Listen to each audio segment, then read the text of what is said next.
पहला युद्ध जहां से शुरुआत होती है युद्ध की, हालांकि ये राजस्थान से संदर्भित नहीं है लेकिन फिर भी इंपॉर्टेंट। पहला देखिए माउंट आबू अनहिलवाड़ा का युद्ध, मूलराज द्वितीय ने किसे हराया? पहला यहां से स्टार्ट हो जाता है, माउंट आबू के युद्ध में मूलराज द्वितीय ने किसे हराया? ये मूलराज द्वितीय जिसको भीम द्वितीय भी कहा जाता है, याद रखना, मूलराज भीम द्वितीय भी कहा जाता है। अनहिल युद्ध नाम सुना है? उस समय माउंट आबू ये गुजरात की रियासत हुआ करते थे, क्योंकि राजस्थान गुजरात एक ही हुआ करते थे। ठीक है, इंपॉर्टेंट क्वेश्चन है, इसे आपको बढ़िया तरीके से पढ़ना है। और किसको हराया था? तो मोहम्मद गोरी को हराया था। 1178 का ये माउंट आबू का युद्ध था, जिसमें मोहम्मद गोरी को भीम द्वितीय यानी सोलंकी वंश का था, चालुक्य वंश का, ये मूलराज द्वितीय ने माउंट आबू के युद्ध में हराया। तो ये पहला युद्ध हो गया। हालांकि राजस्थान से इसका संबंध नहीं है, लेकिन आगे के युद्धों में राजस्थान से संबंध होगा। अगला क्वेश्चन देखिए, त्राइन का प्रथम युद्ध कब हुआ? यहां से राजस्थान इतिहास में बहुत बड़ा परिवर्तन होता है और भारत में हिंदू सत्ता की जगह मुस्लिम सत्ता शुरू हो जाती है। जल्दी से जवाब दे दो।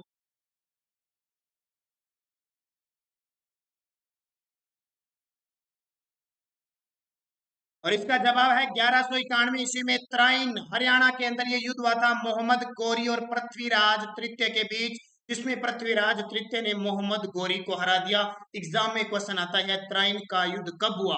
प्रथम प्रथम एक 1191 एक, बहुत आसान है, हर एक जो भी विद्यार्थी सही करता है फिर भी एग्जामिनर, क्योंकि यहाँ पे इतिहास की कहानी कुछ और बयां करने लग जाती है, इसलिए एग्जाम में आता है। तो मैं जैसे जैसे युद्ध आते रहेंगे सारी चर्चा करूंगा। 1191 में प्रथम युद्ध, 1192 में त्राइन का द्वितीय युद्ध जिसमें पृथ्वीराज हारा था और मोहम्मद गोरी जीत गया था। 1194 में कौन सा युद्ध हुआ था? चंदावर का युद्ध, जिसमें मोहम्मद गोरी ने जयचंद गहड़वाल को हराया था। ये तीनों बहुत खास है भारतीय इतिहास में।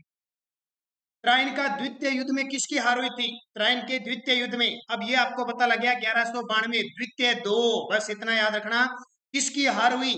तो पृथ्वीराज चौहान तृतीय की हार हुई थी, ध्यान रखना। किससे हारा था? मोहम्मद गोरी से हारा था। एक बात आपने सुनी होगी, पृथ्वीराज चौहान का दरबारी कवि था चंद्र बरदाई, और कहते हैं कि पृथ्वीराज चौहान को अंधा करके इस युद्ध के बाद ये मोहम्मद गोरी गजनी ले जाता है और वहां पर चंद्र बरदाई अपने मित्र की बदला लेने के लिए वहां जाता है और शब्द भेदी बाणों का प्रयोग करने के लिए एक व्यूह रचना है जिसमें आपने सुना होगा 24 बांस, 4 बांस 24।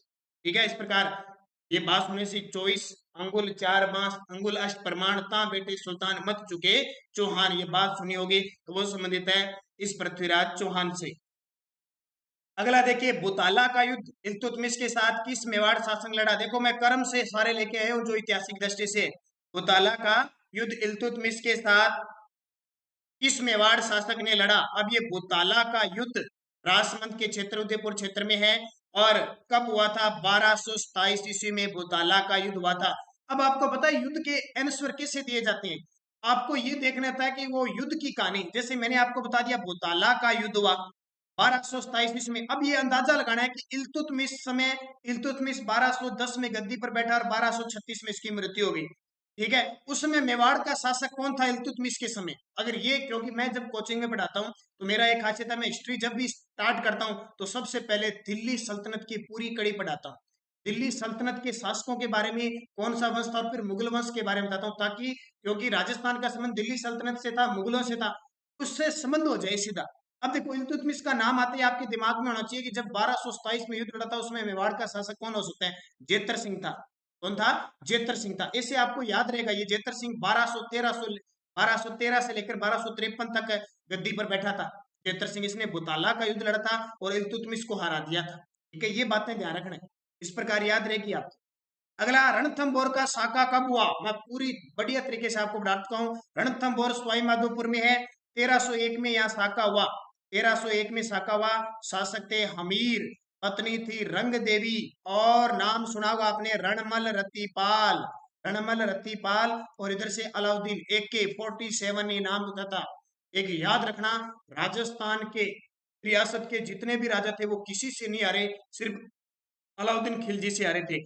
अलाउद्दीन खिलजी ने आक्रमण किया, क्योंकि आपको पता होगा अलाउद्दीन खिलजी की एक बेगम थी चिमना बेगम। कौन थी? चिमना बेगम। और एक इसका सेनापति था मोहम्मद शाह। इन दोनों के बीच प्रेम हो जाता है, चिमना बेगम और मोहम्मद शाह के बीच प्रेम हो जाता है, और मोहम्मद अलाउद्दीन खिलजी को इस बात का पता लगता है तो मोहम्मद शाह पर मारने के लिए सेना भेजता है। तो मोहम्मद शाह भाग के किसके पास चला जाता है? हमीर। और हमीर इसको शरण दे देता है, इसलिए हमीर को शरणागतों का रक्षक कहा जाता है और हटी कहा जाता है। हमीर हटी क्योंकि इसने हट कर लिया था। अलाउद्दीन खिलजी को कह दिया मैं अब तेरे अपराधी को नहीं छोड़ूंगा क्योंकि मेरी शरण में आ गया। और इस हमीर के बारे में कहा जाता है सिंह सुवन सतपुरुष वचन कदली फलत एक बार तिलिया तेल हमीर हट चढ़े न दूजी बार। इतना हटी था, ये वाक्य इसके लिए कहा जाता है। तो हमीर ने इसको शरण दी और खुद मारा गया और अपनी पत्नी के नेतृत्व में यहाँ पे जल जोहर होता है। राजस्थान का एकमात्र जल जोहर और राजस्थान का प्रथम शाखा इस रणथंभौर दुर्ग में होता है। किस वजह से? इस रणमल और रतिपाल के विश्वासघात के कारण होता है, ध्यान रखना। तो ये रणथंभौर का शाखा मैंने बता दिया। 1301 ईस्वी में अलाउद्दीन खिलजी ने आक्रमण किया। केसरिया अमीर देव के नेतृत्व में और रंग देवी के नेतृत्व में जल जोहर होता है। और इस युद्ध के बाद अलाउद्दीन खिलजी के दरबारी कवि था अमीर खुसरो ने कहा कि आज कुफर का गढ़ इस्लाम का घर हो गया। और जब इस दुर्ग को घेर लिया था तो अमीर खुसरो ने कहा कि ऐसी स्थिति आ गई थी रणथंभौर दुर्ग में कि 2 सोने के दानों के बदले एक अनाज का दाना नसीब नहीं हो रहा था। और एक रणथंभौर के बारे में अबुल फजल ने कहा था रणथंभौर दुर्ग के बारे में कि राजस्थान के बाकी सब दुर्ग नंगे हैं जबकि ये बख्तर बंद है। ये सारी कहानी मैंने बता दी। 1303 में चित्तौड़ का साका हुआ प्रथम, 1308 में सिवाना का साका हुआ, 1311 में जालोर का। सबकी चर्चा करूंगा मैं सारे युद्धों की। अगला, चित्तौड़ के युद्ध में किसके द्वारा आक्रमण किया गया? अब चित्तौड़ का युद्ध कब हुआ? 1303 ईस्वी में हुआ और आक्रमण किया था AK-47 फिर अलाउद्दीन खिलजी ने। मैंने कह दिया ना, दुर्गों में जितनी भी जीत हुई अलाउद्दीन खिलजी कर पाता है और कोई नहीं जीत पाता। अलाउद्दीन खिलजी ने आक्रमण किया और इधर से शासक कौन थे? तो अलाउद्दीन खिलजी ने आक्रमण किया। शासक थे रावल रतन सिंह। रावल रतन सिंह, पत्नी थी पद्मिनी और सेनापति गोरा बादल। बहुत ही खास गोरा और बादल की वीरता जानी जाती है चित्तौड़गढ़ दुर्ग के लिए। आक्रमण किया, रावल रतन सिंह मारा गया और पद्मिनी ने जौहर कर लिया। जब केसरिया और जौहर होता है तो साका कहलाता है। पद्मिनी ने जौहर कर दिया और ये चित्तौड़गढ़ का प्रथम साका 1303 में। ध्यान रखना, अलाउद्दीन खिलजी ने 8 माह तक घेरा डाले रखा था। इन सब की जानकारी पद्मावत ग्रंथ जो मलिक मोहम्मद जारसी ने लिखा था 1540 में, उसमें जानकारी मिलती है, याद रखना। और इस दुर्ग का नाम किसने? अलाउद्दीन खिलजी ने जब जीत लिया 1303 में तो इस दुर्ग का नाम खिजराबाद रखा। बहुत खास चीजें अलाउद्दीन खिलजी, याद रखना। इतनी चीजें मैंने बता दी। मैं लगातार जो भी कंटेस्ट होगा सारी चीजें बताता रहूंगा। अगला, सिवाना दुर्ग के समय 1308 में वहां के शासक कौन थे? अब 1308 में सिवाना दुर्ग का साका हुआ था, आपको पता है। उस समय वहां के शासक थे शीतल देव चौहान, जो कान्नड़ देव चौहान के भतीजे थे। आक्रमण फिर अलाउद्दीन खिलजी। AK-47 इसको नाम दे दो, AK अलाउद्दीन खिलजी। आक्रमण किया, पत्नी मेणादे थी। पत्नी मीणादे थी, इसके नेतृत्व में जोहर हुआ 1308 में। और अलाउद्दीन खिलजी ने इस दुर्ग का नाम रखकर खीराबाद कर दिया। इसका सिवाना, मैंने दुर्ग पढ़ाए थे ना, आपको बताया था सिवाना दुर्ग बाड़मेर में हल्देश्वर पहाड़ी पर 10वीं शताब्दी में वीर नारायण पवार ने इसका निर्माण करवाया था। 2 साके हुए। राजस्थान के इतिहास में इसके मारवाड़ के शासकों की शरण स्थल इस दुर्ग को कहते हैं। याद रखना इतनी चीजें। कानड़ देव का पुत्र था वीरम देव। अब आगे मैं आगे और चर्चा करूंगा। अगला, जालोर दुर्ग के साके में जोहर किसके द्वारा किया गया? सब युद्धों की चर्चा यहाँ पे बढ़िया तरीके से करने वाला हूं, बस आपका सहयोग चाहिए। लगातार वीडियो को देखते रहें, शेयर करें, लाइक करें ज्यादा से ज्यादा। जालोर दुर्ग के साके में जोहर किसके द्वारा किया गया? अब जालोर दुर्ग का साका 1311 ईस्वी में हुआ। शासक कौन था? कानड़ देव। शासक कौन था? कानड़ देव। और पत्नी कौन थी? तो कानड़ देव की पत्नी थी, कौन थी? जेतल देव। जेतल है, जेतल। जेतल देव कानड़ देव की पत्नी थी। इसके नेतृत्व में क्या हुआ? जोहर हुआ। कानड़ देव की पत्नी थी। अब हुआ क्या, कहानी क्या हुई? तो कानड़ देव 3 कारण होते हैं अलाउद्दीन खिलजी के साथ युद्ध करने के। नंबर 1, कानड़ देव से पहले जो शासक थे समर सिंह, ठीक है। उन्होंने क्या है, अलाउद्दीन खिलजी जब सोमनाथ मंदिर गुजरात को लूटने जा रहे थे तो जगह नहीं दी, उसके माल को लूट लिया। दूसरा कारण था, कानड़ देव जब कहते हैं कि दिल्ली दरबार जाते हैं तो वहां उनका अपमान करते हैं। रिश्ता के अनुसार कानड़ देव जब दिल्ली दरबार जाते हैं तो वहां उनका अपमान किया जाता है कि हिंदुस्तान में ऐसा कोई बादशाह नहीं जो मेरा मुकाबला कर सके। तो जो कानड़ देव है उसने चैलेंज दे दिया कि आजा मेरे, मैं आपके साथ युद्ध करूंगा। तीसरा कारण था किसके का? गुणोत नैणसी के अनुसार तीसरा कारण यह था कि कानड़ देव के पुत्र वीरम देव और अलाउद्दीन खिलजी की पुत्री फिरोजा के साथ प्रेम संबंध हो गए। और अलाउद्दीन खिलजी अपनी पुत्री फिरोजा से शादी करना चाहता था वीरम देव, लेकिन वीरम देव ये हिंदू था, उसने अपने पिता के कहने पर फिरोजा से शादी नहीं की। फिरोजा से शादी करने के लिए अलाउद्दीन खिलजी कहते हैं कि कानड़ देव पर आक्रमण करता है। उलुग खां, ठीक है, और कमालुद्दीन गरब के नेतृत्व में आक्रमण करता है और ये 1311 का साका होता है। जालोर दुर्ग का नाम जलालाबाद रख दिया जाता है, याद रखना। ये हीरादे कौन थी? आपने नाम सुना होगा। इस युद्ध में बिक्का दैया ने क्या किया था? विश्वासघात किया था। और बिक्का दैया ने इस दुर्ग के बारे में, इस जालोर दुर्ग के बारे में कहा जाता है कि राई के भाव रातों रात चले गए, इस दुर्ग के बारे में कहा जाता है, क्योंकि राई उगने का संबंध किससे है? जालोर से। और हसन निजामी के अनुसार राजस्थान का ऐसा दुर्ग जिसके दरवाजे कभी भी कोई शत्रु नहीं खोल सका, वो जालोर दुर्ग है। बिक्का दैया ने बता दिया कि एक दीवार इसकी कमजोर है और राई उगा दो, जिस जिस टाइप राई उगेगी वो दीवार कमजोर होगी। जब बिक्का दैया की पत्नी होती है हीरादे, कहते हैं कि बिक्का दैया जब अपनी पत्नी को जाके बताते हैं कि आज मैंने ये सब कुछ बता दिया, सुबह हम राजा बन जाएंगे, तो हीरादे कहती है कि बिक्का दैया की हत्या कर देती है, याद रखना। तो जालोर दुर्ग का साका 1311। गिंगोली का युद्ध कब हुआ? गिंगोली, ये गिंगोली का युद्ध हुआ 1336 ईस्वी में। किस किस के बीच? अमीर शासक था मेवाड़ का अमीर सिसोदिया, वो चौहान था। ये अमीर सिसोदिया था। किसके साथ युद्ध हुआ? मोहम्मद बिन तुगलक के साथ। एक बात बता देता हूँ, दिल्ली सल्तनत में अलाउद्दीन खिलजी ही राजपूतों से जीता है, बाकी सब आते हैं। उत्तर लगा देना कभी भी याद है। अमीर सिसोदिया और मोहम्मद बिन तुगलक के बीच युद्ध हुआ 1336 में, जिसमें अमीर सिसोदिया जीत गया और तुगलक हार गया। चित्ती कहानी है इसकी, याद रखना। ये अमीर वही है जो क्या करता है? मेवाड़ में सिसोदिया वंश की स्थापना करता है, 1326 में कर देता है, और इसे मेवाड़ का उदारक कहा जाता है, ध्यान रखना, मेवाड़ का उदारक। अगला, सारंगपुर का युद्ध कब हुआ? सारंगपुर का युद्ध कब हुआ? तो सारंगपुर का युद्ध कब हुआ? 1437 ईस्वी में। किस किस के बीच? कुंभा और महमूद खिलजी सेकंड के फर्स्ट के बीच हुआ, सॉरी, कुंभा और माणा कुंभा और महमूद खिलजी फर्स्ट के बीच हुआ। कौन सा युद्ध? सारंगपुर का युद्ध। कब? 1437। अब आपको दिमाग में रहना है कुंभा का काल क्या था। 1433 में गद्दी पर बैठा और 1468 में इसके पुत्र उद्दा ने इसकी हत्या कर दी कटारगढ़ दुर्ग में।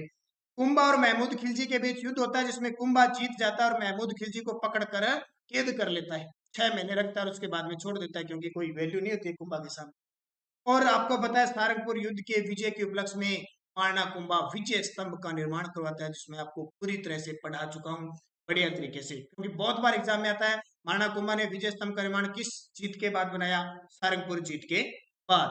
अगला, खातौली के युद्ध में राणा सांगा ने किस दिल्ली सुल्तान को हराया?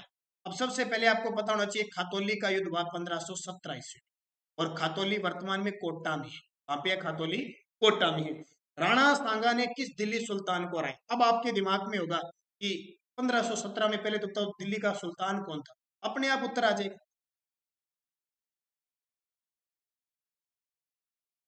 तो 1517 में था इब्राहिम लोदी। इससे पहले कौन था? सिकंदर लोदी। ध्यान रखना, 1489 से लेकर 1516 तक था सिकंदर लोदी, और 1516 से लेकर 1526 तक था इब्राहिम लोदी। और जब राणा सांगा 1509 में गद्दी पर बैठा, ये प्रश्न आया हुआ है कि राणा सांगा जब मेवाड़ की गद्दी पर बैठा उस समय दिल्ली सुल्तान कौन था? तो यहाँ देखो सिकंदर लोदी था, लेकिन इसने युद्ध किसके साथ लिए? इब्राहिम लोदी के साथ, क्योंकि सिकंदर लोदी बहुत ही अच्छा शासक था। इस सिकंदर लोदी ने 1504 ईस्वी में आगरा शहर बसाया था, वही है सिकंदर लोदी। अब देखो, खातौली कोटा में इब्राहिम लोदी और राणा सांगा के बीच युद्ध हुआ, और इसमें राणा सांगा जीत के और इब्राहिम लोदी हार गया। ये याद रखना। राणा सांगा जो 1509 में गद्दी पर बैठता है और 1528 में इसकी मृत्यु हो जाती है। 1482 में राणा सांगा का जन्म होता है और हिंदुपत बादशाह इसे कहा जाता है। बाड़ी का युद्ध 1518 में हुआ, यह किस जिले में? देखो, खातौली 1517 में, 1518 में बाड़ी का, 1519 में गागरोन का, 1527 में बयाना का और 1527 में खानवा का। इतने युद्ध किसने लड़े? राणा सांगा ने। राणा सांगा के बारे में कहा जाता है, कर्नल जेम्स टोड कहते हैं, सैनिकों का भग्नावशेष, कहते हैं एक आंख नहीं थी, एक हाथ नहीं था, एक पैर नहीं था, इसलिए इसके सैनिक, और शरीर पर 80 घाव थे इसके। ठीक है, 4 राजा 9 राव 104 सरदार हमेशा इसकी सेवा में उपस्थित रहते थे। ये राणा सांगा। बाड़ी कहाँ पे है? धौलपुर में है। बाड़ी का युद्ध हुआ 1518 में। यह किस जिले में है? धौलपुर में। अब युद्ध किस किस के बीच हुआ? तो बाड़ी का युद्ध हुआ सांगा और इब्राहिम लोदी के बीच फिर युद्ध हो गया। सांगा और इब्राहिम लोदी के बीच फिर युद्ध हो गया, जिसमें इब्राहिम लोदी फिर हार गया और सांगा जीत गया। अगला फिर युद्ध, क्योंकि युद्ध की बात है। गागरोन के युद्ध में राणा सांगा ने किस शासक को हराया? गागरोन के युद्ध में राणा सांगा ने किस शासक को हराया? और गागरोन का युद्ध हुआ था 1519 में। बैक टू बैक राणा सांगा एक ऐसा शासक था जिसने और किसी पर ध्यान नहीं दिया, युद्ध के युद्ध लड़े और खुद सेनापति के रूप में जाता था। ठीक है, सेनापति के रूप में खुद जाता था। तो गागरोन के युद्ध में राणा सांगा ने किस शासक को हराया? तो महमूद खिलजी द्वितीय को हराया। ध्यान रखना, प्रथम मत कर देना, क्योंकि प्रथम तो कुंभा ने हराया था प्रथम को। महमूद खिलजी द्वितीय को 1519 में गागरोन के युद्ध में हराया था। आपको पता होगा कि मालवा का पहले मालवा का जो मांडू है वहां का शासक था, वहां का शासक कौन था? महमूद खिलजी। इसको शासक बनाने में सहयोग किया था मेदिनी राय ने। मेदिनी राय ने किया था। और बाद में क्या होता है, महमूद खिलजी किसी के बहकावे में आकर मेदिनी राय को निकाल देता है अपने दरबार से। तो मेदिनी राय राणा सांगा के दरबार में चला जाता है, तो राणा सांगा उसे गागरोन की जागीर दे देता है। इससे गुस्सा होकर, क्रोधित होकर महमूद खिलजी गागरोन पर आक्रमण करता है और मेदिनी राय राणा सांगा की सहायता करता है। तो राणा सांगा सहायता लेके आता है गागरोन पे, इसलिए ये युद्ध होता है। और सनाज है कि राणा सांगा ने गागरोन के युद्ध में महमूद खिलजी को हराया। किसके कारण? तो मेदिनी राय को सहायता दी थी। कई बार पेपर में सीधा इतना ही आता है। अगला, राणा सांगा और बाबर के बीच बयाना का युद्ध कब लड़ा हुआ? बहुत ही खास, पेपर में क्या आता है कि राणा सांगा और बाबर के बीच खानवा युद्ध से पहले कौन सा युद्ध हुआ था? बयाना का। बयाना भरतपुर में है, ध्यान रखना। कब हुआ था? 16 फरवरी 1527 को बाबर और राणा सांगा के बीच युद्ध हुआ बयाना का, जिसमें राणा सांगा जीत गया और बाबर की सेना हार गई। इतनी खतरनाक तरीके से भयभीत होगी कि राणा सांगा से युद्ध लड़ने को तैयार नहीं थे, क्योंकि राणा सांगा की एक आंख नहीं थी, कान नहीं था, सॉरी एक आंख नहीं थी, एक हाथ नहीं था, विकलांग था, मतलब एक पैर नहीं था, टूटे फूटे थे। और सेना डर गई कि ये कौन सा भूत आ गया, इतना खतरनाक से तबाही मचाता था। तो बाबर की सेना ने बाद में, पता है, बाबर ने इतना सेट किया कि मैं शराब पीना छोड़ दूंगा, तमगा कर हटा दूंगा, ये कर दूंगा। बड़ी मुश्किल से इसने सेट किया था और लास्ट में जिहाद का नारा दिया ना, तब बाबर की सेना खानवा के युद्ध में प्रवेश करी। युद्ध नहीं कर सकते, इतना खतरनाक था राणा सांगा।